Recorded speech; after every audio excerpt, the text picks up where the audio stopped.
নমস্কার বন্ধুরা, আশা করি বন্ধুরা আপনারা সবাই খুব ভালো আছেন। আমিও খুব ভালো আছি। আজকে আপনাদের জন্য দারুণ স্বাদের খুব সহজভাবে করে দেখাবার চেষ্টা করব চিংড়ির পোলাও রেসিপি। খুব সহজ একটা রেসিপি, ঘরে বসে রেস্টুরেন্ট থেকেও ভালো স্বাদের চিংড়ির পোলাও খেতে হলে এই রেসিপিটা পুরোটাই দেখতে থাকুন। মমস কিচেনে সবাইকে অনেক অনেক স্বাগত জানাচ্ছি। আশা করি বন্ধুরা আপনাদের এই রেসিপিটা ভালো লাগবে। সাথে সবার জন্য ছোট্ট ছোট্ট টিপস অ্যান্ড ট্রিক্স অবশ্যই আছে। ভিডিওটা দেখতে থাকুন। ভিন্ন স্বাদের দারুণ ফ্লেভারের এই প্রন পোলাও রেসিপি আপনাদের জন্য ভালো লাগলে একটা লাইক কমেন্ট করে অবশ্যই উৎসাহিত করবেন প্লিজ। চলুন এবার শুরু করি। এখানে হাফ কিলো চিংড়ি অল্প একটুখানি বয়েল করে নিয়েছি, যাতে খোসাটা খুব সহজে ছাড়িয়ে নেওয়া যায়। খুব ভালো করে খোসা ছাড়িয়ে পরিষ্কার করে নেব। আর চিংড়ির পেছনের যে নার্ভটা থাকে ওটাও আমি একটা নাইফের সাহায্যে পরিষ্কার করে নেব। এইবার চিংড়িতে হলুদ আর লবণ মেখে সর্ষের তেলের মধ্যে ভালো করে ভেজে তুলে রেখে দিয়েছি। এইবার এখানে কালো জিরা চাল 500 গ্রাম নিয়ে নিয়েছি। আমার মনে হচ্ছে এতে 500 গ্রাম থেকে আরও একটুখানি বেশিই হবে। এটা আমাদের এই অঞ্চলের লোকাল চাল। আপনারা যে কোনো সুগন্ধযুক্ত চাল নিতে পারবেন। পোলাও চাল গোবিন্দভোগ দিয়ে করলেও খুব ভালো হবে।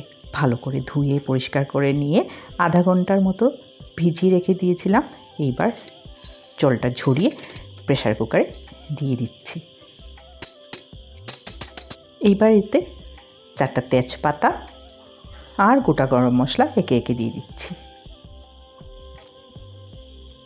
এলাচ, লং, দারচিনি, গোলমরিচ, লবণ 1 চামচ দিলাম, চিনি 2 চামচ দিয়েছি। এইবার ঘি 3 চামচ এর মধ্যে অ্যাড করে দিয়েছি।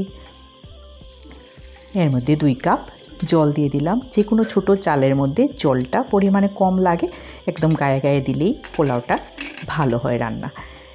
এবার একটা হুইসেল দিয়ে দিলে বাস, গ্যাসের ফ্লেমটা অফ করে দিয়েছি।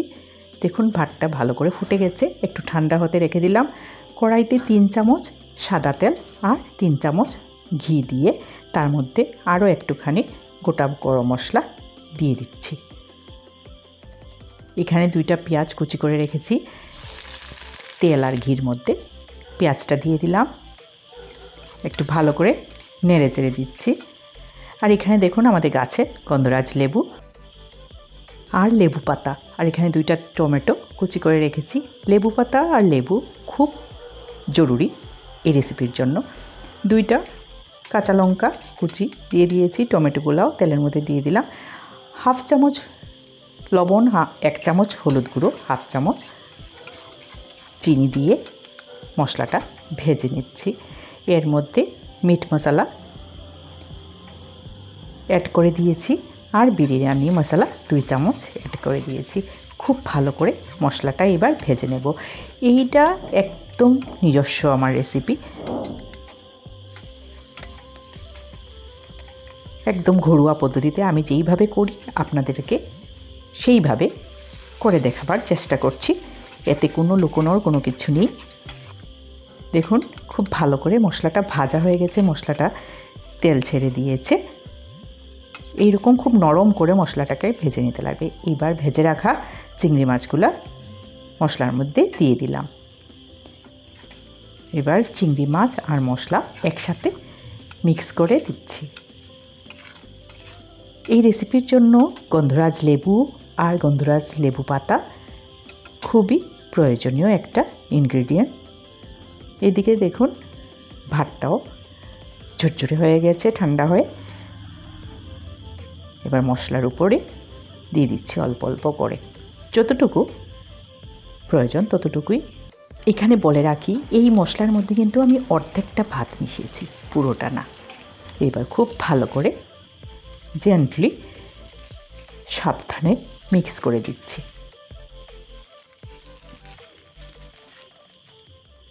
ভালো করে মিক্স করা হয়ে গেছে। এবার সেই গন্ধরাজ লেবুটা দেখেছিলাম, ওইটারই একটা টুকরা আমি রসটা চিপে পোলাওর উপরে দিয়ে দিয়েছি। সবাইকে অনেক অনেক ধন্যবাদ পাশে থাকার জন্য, ভিডিওটা পুরো দেখার জন্য। এইবার লেবু পাতা উপর থেকে দিয়ে দিচ্ছি। এই লেবু পাতাটা এই পোলাওর স্বাদটা দ্বিগুণ বাড়িয়ে দিবে, আমি আপনাদেরকে গ্যারেন্টি দিয়ে বলতে পারছি।